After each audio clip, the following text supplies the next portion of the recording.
Hello friends, this is Kelly. Welcome back to Unpacking the Trunk Costumes. I'm so glad you're here.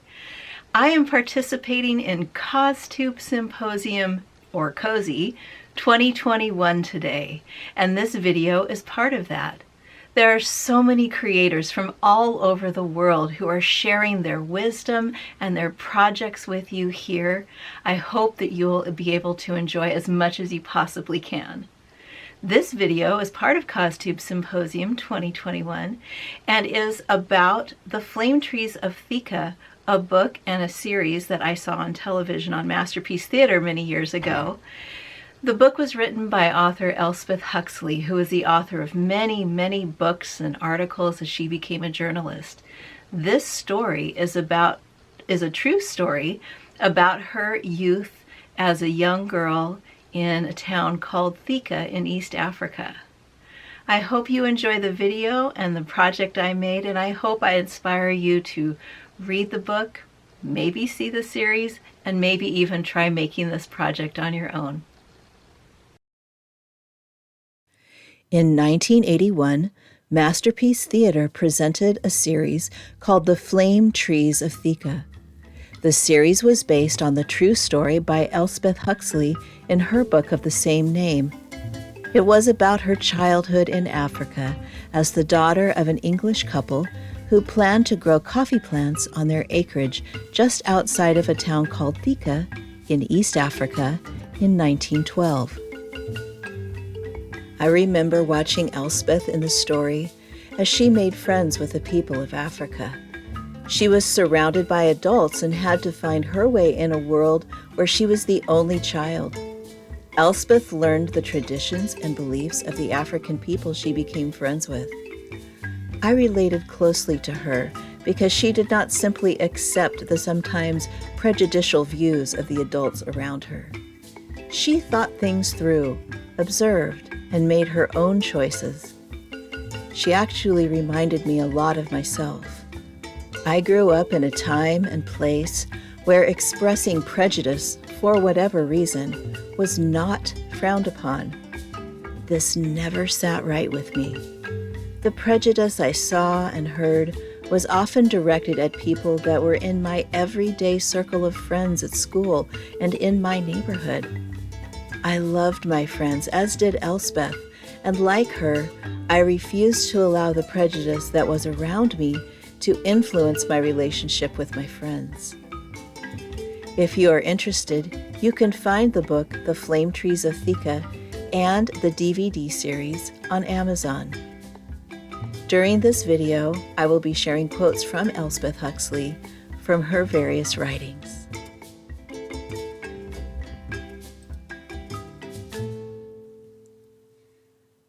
One thing I remember from the series especially fondly was the costumes, of course.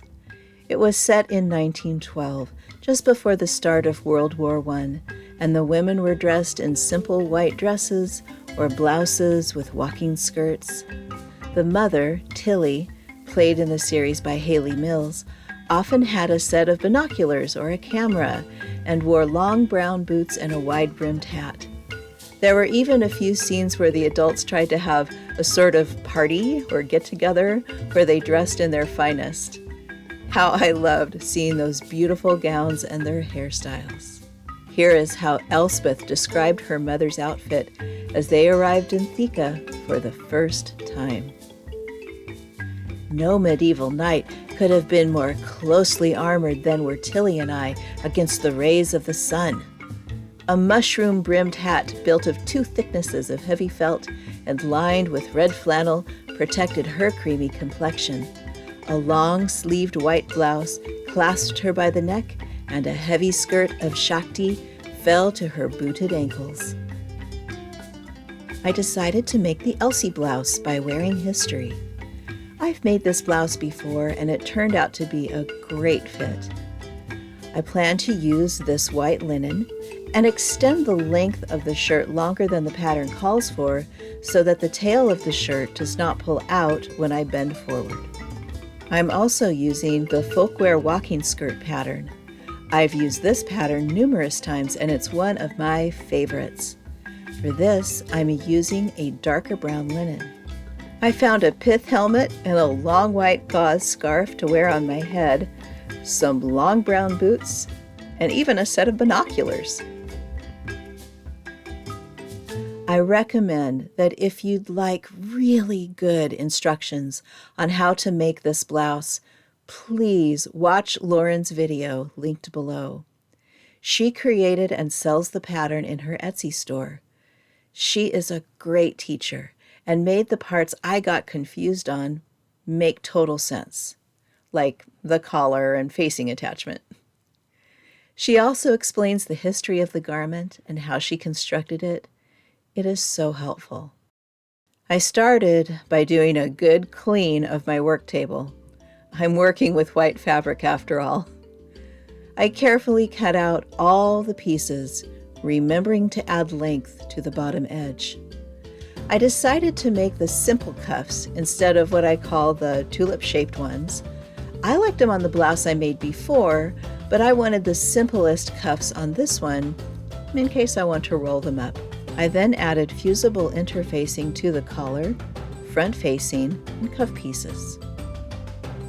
I gathered the top of the front shoulder seam and then attached the front to the back of the shoulders.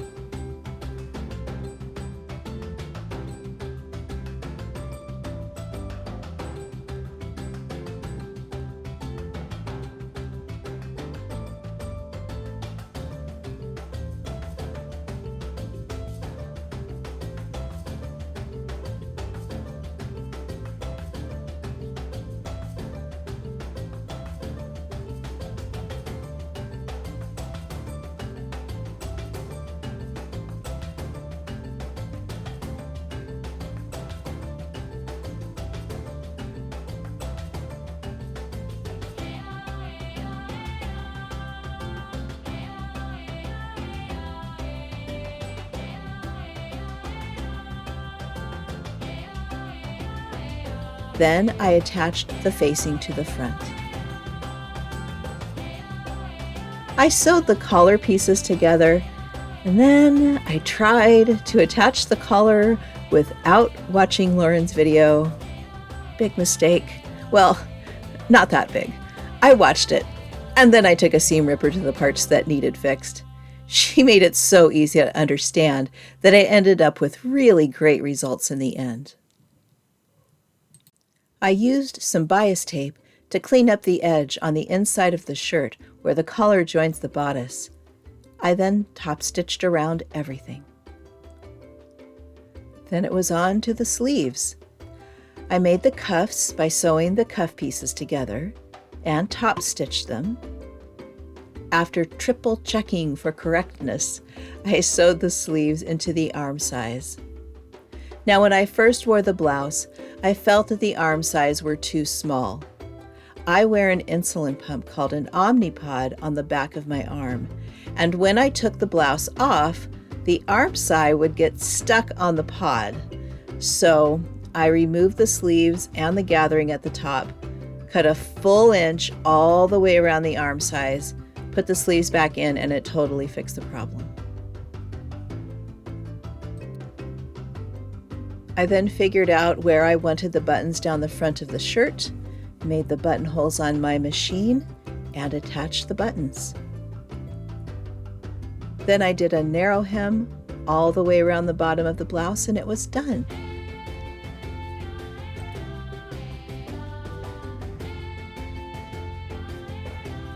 The Folkwear walking skirt was very simple to make.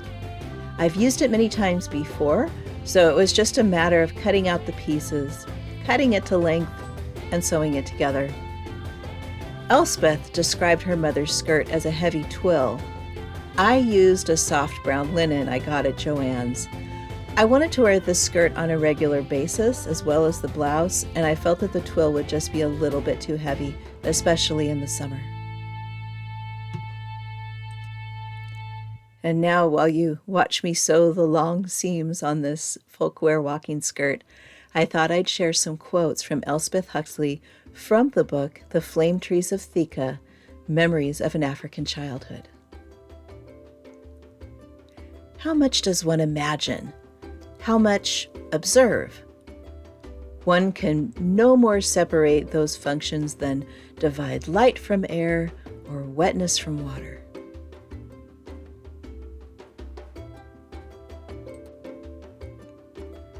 The best way to find out things, if you come to think of it, is not to ask questions at all. If you fire off a question, it's like firing off a gun. Bang it goes, and everything takes flight and runs for shelter. But if you sit quite still and pretend not to be looking, all the little facts will come and peek around your feet, situations will venture forth from thickets, and intentions will creep out and sun themselves on a stone. And if you are very patient, you will see and understand a great deal more than a man with a gun.